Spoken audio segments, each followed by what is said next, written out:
Are smartphones okay to have? Question mark. If not, why do so many of our leaders, rabbis, and mashpiyim have them? I sat down to record the answer to this question, maybe without an exaggeration, 10 times. I have a bunch of recordings. I tried to be diplomatic about it, but here's the bottom line. No, it's a terrible thing.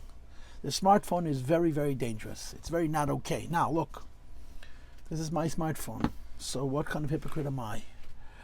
Now, of course, what I have done, and I continue to do, is I have blocks on my phone, and I have somebody who, whenever I need to block something additional, something specific, I call him and he blocks it. It's a terrible nisayon, the smartphone, for a variety of different reasons. But let me see if I can do this unemotionally, which may be very difficult for me to do. Number one, let's go back to the beginning of the story. When televisions came out, the Rebbe spoke out against television, and he gave a very unusual reason. And this is, you're talking 70 years ago, when the standards of decency in America were so much higher than they are now. It's incomparable. It's incomparable. It's not even close. The Rebbe told the story about a Rav who would watch the Galachim, the priests on the television, give their sermons and use it as a means of inspiring himself to give his sermons. And the Rebbe said that when you turn the channels and you pass by a church, for that moment the Beis Tifah, the church, is in your home, the Tzelem is in your home. And the Rebbe spoke out very, very strongly against television. This was, so to speak, the hook that he gave at that time. Now, the internet and its access and its opportunity and the ease with which things are available make the likelihood of bringing the Tzelem into our home 1,000 times more likely than the television. And it's not only Avodah Zarah, it's also Gili Aroyis, and it's also Shvichas Damim, as everybody understands. It's an extraordinarily dangerous tool. When we were growing up, television was so safe. There was nothing to talk about. It was out of the question. And somehow, the internet came along, and because the internet, quote, also had an upside, and I'm sure that a considerable part of that is that unfortunately it was after Gimel Tammuz, so people said that the good justifies the bad, and of course in the beginning there were no blocks at all, and then over time blocks were developed, and better blocks were developed, and this was in the computer. And then came the smartphone, which allows you to carry the Yetzer Hara around in your pocket. There are so many very dangerous components to this extraordinary technology. Before you get to pornography, before you get to movies, just distractedness. I mean, it's been said that people's concentration has been reduced incredibly by all of this technology. And also the dispersonalization. You don't talk to people, you talk to people through machines. When you talk to a person, you look into their eyes. How many times do their eyes dash off to look someplace else? One of the consequences of all this technology and this, I don't want to miss anything, I have to see this message and this message and this message, is that people are constantly looking in 5 different places at once. They're never fully present in any situation. You talk to people and they're not listening. Half of them is listening to you, a third of them is listening to you, a quarter of them is listening to you, because they're so accustomed to be in so many places at one time because of what the technology does, that it's destroying people's focus and destroying people's concentration, and ultimately it's destroying people's ability to learn. And on a psychological level, it's destroying people's ability to be close to people. When you create electronic barriers between one and another, meaning I use electronic systems as a means of communicating with other people, yeah, I'm using the technology to be close to other people, and I'm also using the technology not to get too close to other people.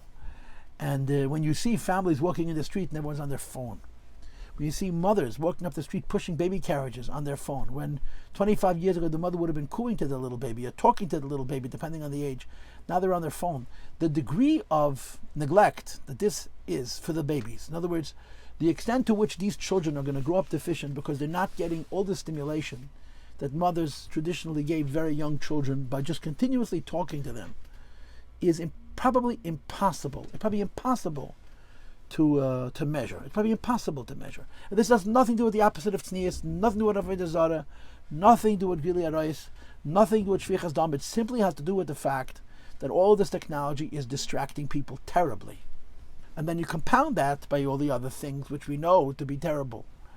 in terms of not sneeze, and not sneeze in the kind of way which is not only the type of sneeze, it makes people crazy, it makes people mad, especially young people, it makes them nuts, and it gives them a message about life which is false, unrealistic, and very, very dispersonal. And then the Avodah Zarah, and then the Shvichas Damim, the violence that people can see. And there's another thing, and this is not just true of the smartphone, this is true b'chlal of media. One of the things that the Rebbe talked about often is you don't have to read the paper, the newspaper, even if it's just a part of a newspaper. And the Rebbe gave a variety of reasons why. Number one, you don't need to, it's a waste of time. And number two, as a rule, newspapers are full of bad news. That's what newspapers report. No one reports good news, it's boring. And what all of this technology does is it gives us access to a diet of information. Some of it is current, and as a rule, the current information is very negative, and we get a very, very negative sense of the world. Now, every single thing you hear and read is true, but the perspective is that everything that's happening in the world is bad, but it's absolutely not. The vast majority of things that happen in this world are good. The vast majority of events, interpersonally, between one person and another person, are good, but they're boring. So you get a very, very pessimistic and depressing view of the world from all of this technology, and you don't necessarily have the human filters, the human ability to manage this incredible inundation of new access. In other words, the world is changing very fast, and it's changing faster than our ability to appreciate what's going on and to respond to it, and to respond to it in a constructive way. So the right thing to do whenever something new comes along is the first thing you do is you ask a question. You don't say it's okay and not to figure out how. And when there's an old Yiddish expression, shaila is treif. The minute you ask, you're actually suggesting that there may be something wrong.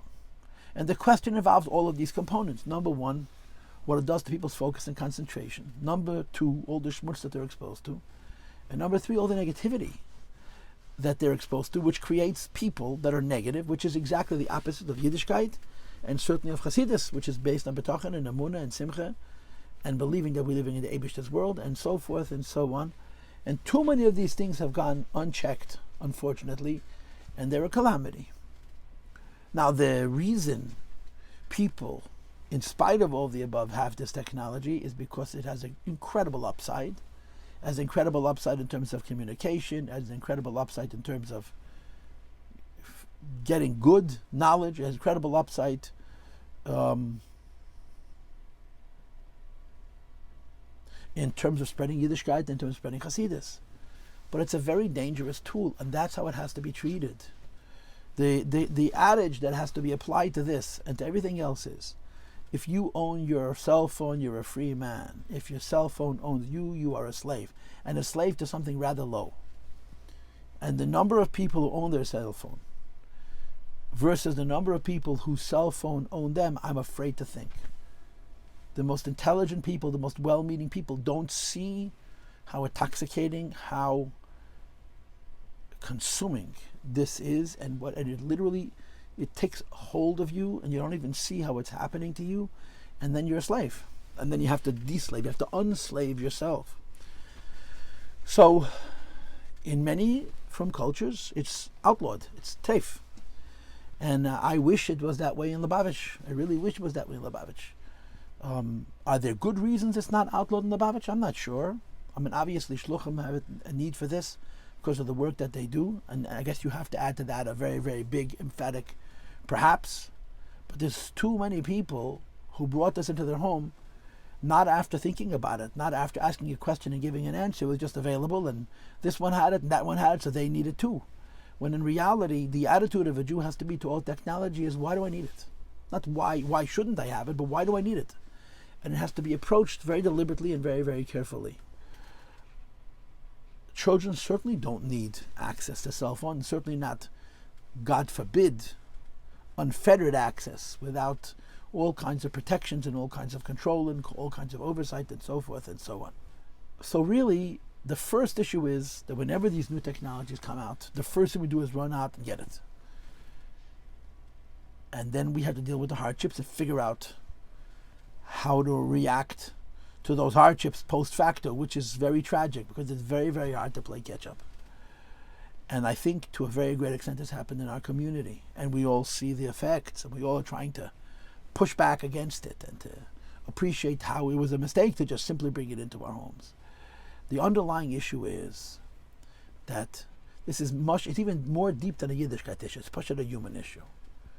Kids, especially young people, who are by nature compulsive, by nature almost addicts, get slept into this, even if they're not going to things which are completely treif, they're just semi-treif.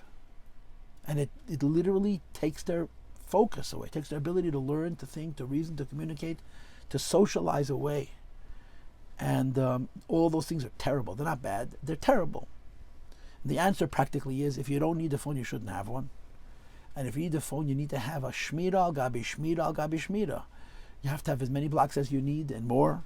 You have to have somebody who oversees where you go and what you do, that you care, that you have shame from. You know, there's people who have people watching where they're going, and they don't care that the people see that they're going to the worst places. But it's a very, very dangerous tool. It's a very, very dangerous tool. And we've been far, far too liberal about just accepting it and bringing it into our communities. We didn't think nearly as much as we should have about allowing it in. And it has to be addressed practically, and it has to be addressed in teaching. The practical approach to addressing it is that we have to limit ourselves. And in terms of teaching, we have to explain to people that they don't want this. The Yetzer Hara, everybody has a Yetzer Hara, and the Yetzer Hara also wants to be able to do whatever it wants to do. But the Yetzer Hara will destroy us. And we have enough humanity left to know that we don't want a Yetzer Hara to destroy us. And if we have enough humanity left to know that we don't want a Yetzer Hara to destroy us, we really don't want these tests. My parents don't want me to have these tests. My teachers don't want me to have these tests. The Rebbe doesn't want me to have these tests. This goes without saying. I don't want to have these tests. And we do everything in our power to limit our access, or to disallow ourselves access altogether unless we have to have it. And then if we do have it, we're overly cautious about making it very difficult for ourselves to go to places where we shouldn't go. And chas v'shalom, if a mistake happens and we find something that's supposed to, we immediately get help. And don't ever say, I have moyach shalt al alev, and if I don't want to, I won't go to that site. Now, it may be true, but you don't want that. You would rather be safe. There's an old expression in Yiddish and in English and every language which says, locks were made for honest people. A thief is going to get in. The lock is there because every honest person has a little thief inside of himself. And when he finds a locked door, it discourages him from actually saying, maybe today I should be a ganef. And the same is true here. Blocks are not made for people who want to do things wrong. Blocks are people who don't want to do things wrong. And they need that extra help for those moments of lapse and weakness, so that they should sort of catch themselves and say, no, I don't want to go there. Now, I'm sorry if I was too hysterical and too emotional. I hope I answered the question in a way which people can hear and appreciate how earnest this is. I probably should have said this in 45 minutes and 4 different recordings.